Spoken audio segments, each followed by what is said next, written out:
See, the reason there's so much vitriol in this country right now is that things have tightened up a little bit. And when people get tight, they need somebody to blame.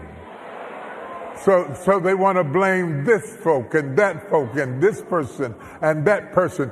So TD Jakes just delivered a masterclass on why Americans are so angry right now, and it's not what you think. He's connecting biblical wisdom to modern psychology, showing how personal dissatisfaction creates the blame game tearing our communities apart.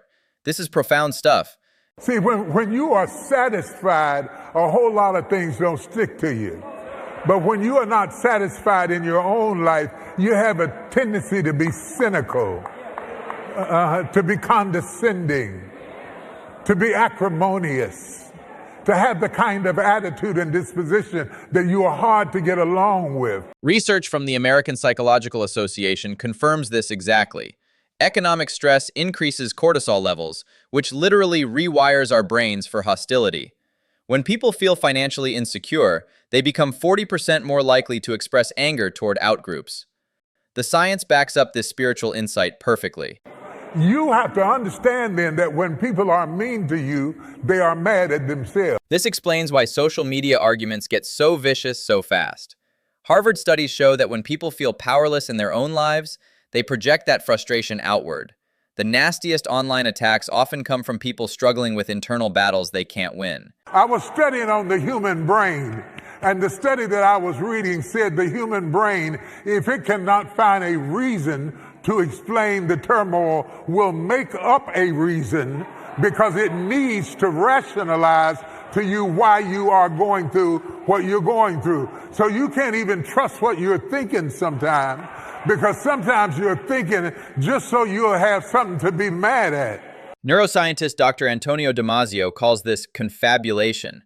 Our brains literally invent stories to explain our suffering. It's why conspiracy theories flourish during hard times. When life doesn't make sense, we create explanations, even false ones, rather than sit with uncertainty. You'll be mad at the immigrants. You'll be mad at white people. You'll be mad at black people. You'll be mad at short people. You'll be mad at fat people. You'll be mad at anybody to explain why you're there. Therefore, you feel justified to be in your condition because you have blamed somebody for that condition. This is Scapegoating 101, and it's as old as human civilization. Throughout history, leaders have redirected public anger toward convenient targets. Whether it's economic anxiety, cultural change, or spiritual emptiness, the pattern never changes, just the targets do. We interject into the experience at a time and at a moment that they are adjusting to a new reality. And I chose this text. I believe the Lord put it on my heart because we are adjusting to a new reality. It's not that the past was perfect, but now we have a new kind of problem to fight. We're living through the fastest pace of cultural and technological change in human history. AI, social media, economic disruption, it's creating what sociologists call future shock. When everything feels unstable, people desperately search for someone to blame. And it's going to take a new kind of ingenuity, a new kind of wisdom, a new kind of power to be able to deal with it. And Moses is trying to lead a people who are, one, displaced, and two, confused, and three, frustrated. This displacement and confusion creates what political scientists call democratic backsliding, when people lose faith in institutions and turn toward authoritarian solutions. Moses led displaced people who questioned everything, including their own identity and leadership. See, you have to walk through God through a whole lot of situations to be sure of God. Anybody can be sure of God when all the bills are paid and your body's feeling good and your kidneys are working right and you got no cancer. But when all hell is breaking loose, the devil has a tendency to say, where is your God now? Sociologist Robert Putnam documented how economic hardship erodes what he calls social capital, trust in neighbors, institutions, and democratic processes. When people lose faith in the system's ability to help them, they become vulnerable to extremist promises. If you don't have nothing but a stick, lift up the stick. Moses is just learning what the stick will do. He has practiced a little bit in the wilderness. He's done a few things with Jethro out in the wilderness where God was showing him how to work what he had. Look at how the civil rights movement started. A bus boycott in Montgomery, organizers with barely any resources.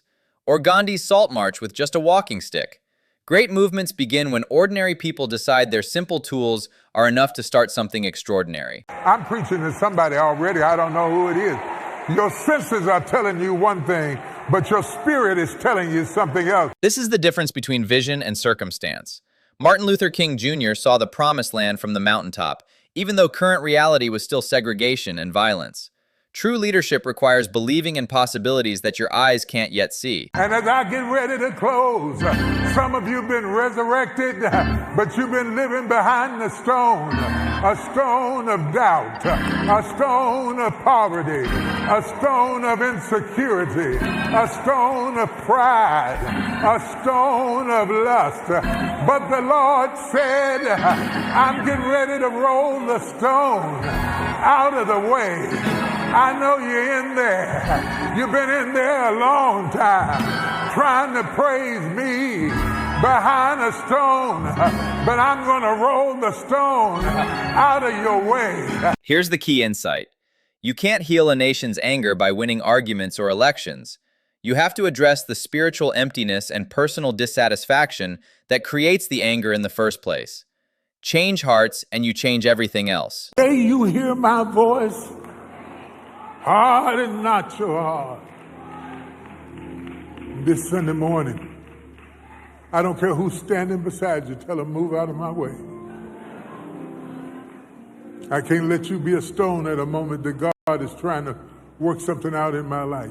This is about moral courage, the willingness to break from groupthink when God is calling you to something higher. Democracy dies when people just follow the crowd.